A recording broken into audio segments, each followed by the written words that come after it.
আপনি যেখান থেকে নেন, আমার থেকে নেবেন, অল্প একটু নেন, দেখেন আমার বীজটা কেমন। এবারে জীবনকাল 100 দিন। 100 দিন। একটু বাড়তি করতে পারলে ফলনটা ভালো হয়। ভালো হলে ভালো বলেন, মন্দ হলে মন্দ বলেন, যেটা হবে সেটাই বলবেন।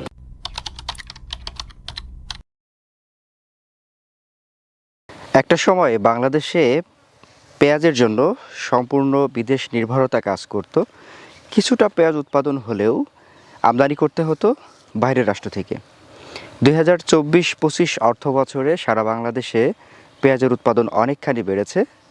সারা বাংলাদেশে 42,50,000 টন পেঁয়াজ উৎপাদন হয়েছে বলে কিছু তথ্য পাওয়া গেছে, যা গত অর্থ বছরের তুলনায় 10.42% বেশি। সেক্ষেত্রে আমরা বলতেই পারি দিন দিন পেঁয়াজ উৎপাদনে বাংলাদেশ একটি ভালো অবস্থান ধরতে যাচ্ছে। সারা বিশ্বের মধ্যে কোনো কোনো প্রতিবেদনে তুলে এসেছে যে তৃতীয় অবস্থানে রয়েছে বাংলাদেশ, কোনো কোনো প্রতিবেদনে উঠে এসেছে পঞ্চম অবস্থানে রয়েছে। যাই হোক, আমরা বলতে পারি যে পেঁয়াজ উৎপাদনে বাংলাদেশ ভালো একটা পথে যাচ্ছে। দর্শক, এই মুহূর্তে আমরা দাঁড়িয়ে কথা বলছি হচ্ছে পাবনা জেলার ফরিদপুর উপজেলা, অর্থাৎ আমরা কিন্তু জেলা ফরিদপুরে নয়, পাবনা জেলার একটি উপজেলা ফরিদপুর উপজেলাতে রয়েছি। আমরা রয়েছি সরকার বীজ ভাণ্ডারের একটি এগ্রো প্রজেক্টে। গোলাম মোস্তফা ভাই শিক্ষকতার পাশাপাশি কৃষিকে ভালোবেসে তিনি এই দারুণ সুন্দর একটি প্রজেক্ট গড়ে তুলেছেন এবং এর মাধ্যমে সারা বাংলাদেশে শুধুমাত্র পেঁয়াজের বীজ নয়, বিভিন্ন ধরনের শাকসবজির বীজ তিনি কিন্তু উৎপাদন এবং সরবরাহ করে আসছেন। দর্শক, আজকে আমরা এই প্রজেক্ট ঘুরে দেখব তার কি কি প্রজেক্টের আওতায় কোন কোন আইটেমগুলো রয়েছে এবং সেগুলোর কোয়ালিটি কেমন। আমরা যতটুকু তথ্য পেয়েছি যে বাজারে অন্যান্য যে কোয়ালিটিফুল বীজ রয়েছে তার সাথে কম্পেয়ার করলে দারুণ একটা অবস্থান ধরতে পেরেছে এই সরকার বীজ ভাণ্ডার। তো পুরো সঞ্জরে থাকুন আমাদের সাথে, আমরা চেষ্টা করব আজকের এই তথ্যচিত্রের মাধ্যমে এই বীজের কোয়ালিটি আপনাদের সামনে তুলে ধরার। চলুন শুরু করা যাক।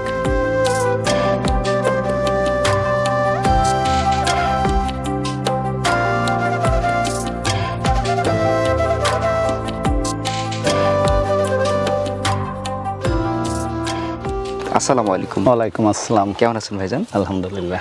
যাক, আলহামদুলিল্লাহ শুনে খুবই ভালো লাগলো। আপনার সরকার বীজ ভাণ্ডারের প্রজেক্টে চলে আসছি আমরা আজকে। প্রথমে একটু আপনার পরিচয় পর্বটা সেরে নিতে চাইবো।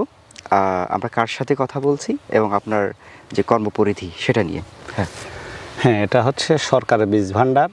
আমি তার স্বত্বাধিকারী মোহাম্মদ গোলাম মোস্তফা, পেশায় একজন শিক্ষক। আচ্ছা। তো গ্রামে থাকার ইচ্ছা, ছোট থেকে গ্রামের বাইরে যাওয়ার ইচ্ছাটা একটু কম। জি। বাহির যাওয়ারও সুযোগ ছিল, কিন্তু ইচ্ছা নাই। আর বাবা মার চাওয়াটা হচ্ছে যে আমি গ্রামে থাকি, একেবারে গ্রামে নিজ বাড়িতে। আচ্ছা। সেখান থেকে সিদ্ধান্ত।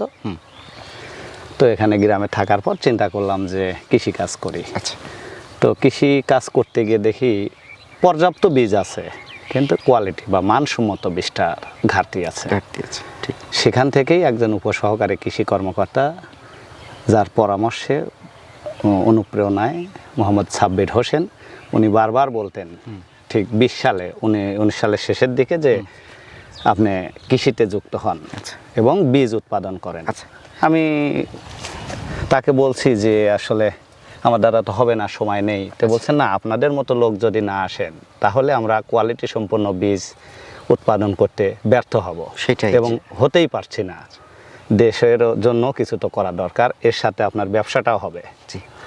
তার এই কথায় আমি ভাবছি পারবো না। তো তার কথা থেকে শুরু করে 4 বছর হলো আমি বিভিন্ন জাতের ধানের বীজ উৎপাদন করি, গমের, সরিষা এবং ধনিয়া, কালো জিরা, অনেক রকম আইটেমই আমার কাছে সংরক্ষণে আছে। ধানের তো অনেকগুলো আইটেম, ভ্যারাইটি। প্রায় একটু যদি কয়েকটা উল্লেখযোগ্য কয়েকটি নাম আমরা জানতে চাই। উল্লেখযোগ্য তো কমন আছে 29, 58, 89 এগুলো। এরপরে যে ভ্যারাইটিগুলো ধান গবেষণা ইনস্টিটিউট বের করছে 104, বৃধান 104, বৃধান 108 এবং সর্বশেষ লেটেস্ট যেটা বলছে যে সবচেয়ে বেশি উৎপাদনশীল 113, 114, সেগুলো আমার কাছে আছে।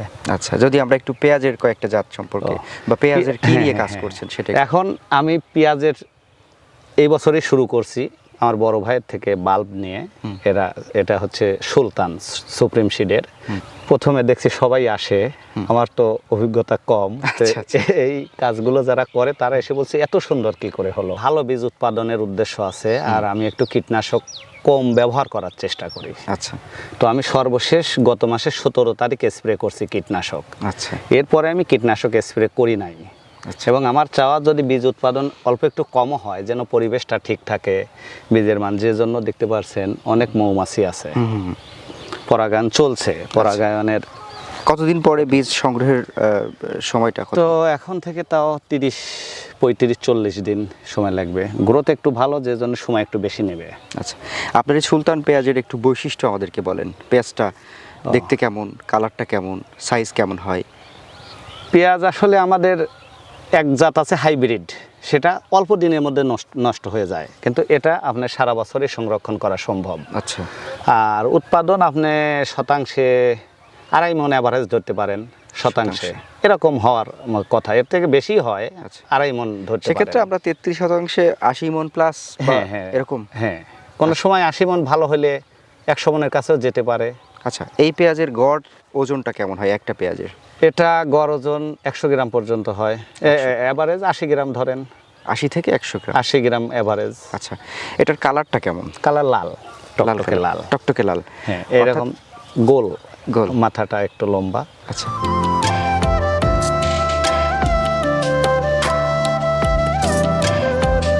ভাই, আপনার এই পেঁয়াজটা মূলত আসলে কোন সময়কার? এটা আমরা তো এই যে শীতকালীনই শুরু, গ্রীষ্মে এসে শেষ। আচ্ছা। কিন্তু শীতকালীন। এটা চাষের যে সময়কালটা বা জীবনকাল, সেটা কতটুকু? এটা এভারেজ জীবনকাল 100 দিন। 100 দিন। একটু বাড়তি করতে পারলে ফলনটা ভালো হয়, আরও 10টা দিন আপনি যদি আগাইতে পারেন, যত্ন নিয়ে একটু করতে পারেন। আচ্ছা, এই যে 100 দিন, 110 এটা দিন নিলে কি ভালো হয়। আপনার বীজতলা সহ নাকি শুধু মূল জমির? না, এই যে শুধু মূল জমি। শুধু মূল জমির হিসাব 100 দিন। তাহলে বীজতলাতে কতদিন থাকবে?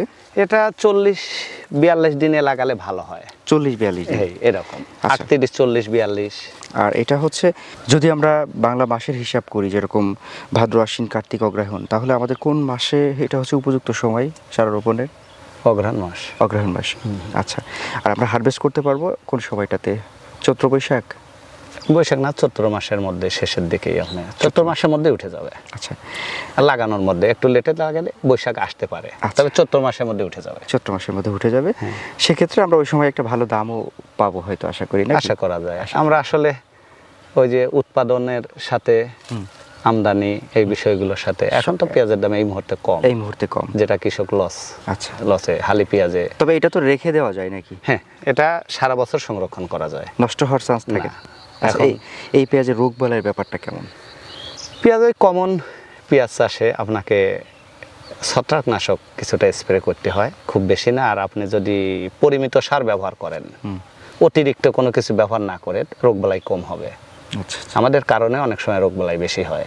আচ্ছা, অন্যান্য হরমোন বা পিজিআর অতিরিক্ত ব্যবহারের ফলে রোগবালাইটা বেশি হয়।